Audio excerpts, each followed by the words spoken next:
Hi, I'm Patrick Hopper with Embedded Computing Design, and I'm at Taipei International Industrial Automation Exhibition here in Taiwan. And I'm with David Yeh, the Private Cloud Manager, Product Manager.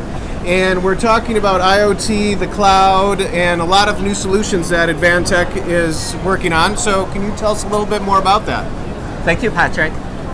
Today you will see a lot of solution-ready packages at our booth.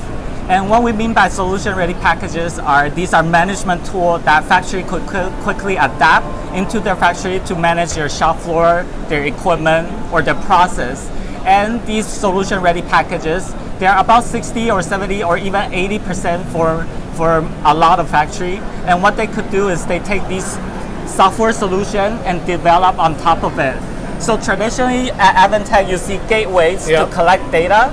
But right now we take this gateway and there's all kinds of different protocol. We translate that into MQTT, put it onto the cloud, so a lot of people can use similar developer tools to use analytics service to analyze what's happening in their factory, or to use visualization tool to quickly build stunning dashboards such as this. Oh, neat. That is a neat dashboard. Yes. All right, well, again, we're at the show today, M308. M308. And stop by and visit Advantech. Thank you, David. Thank you.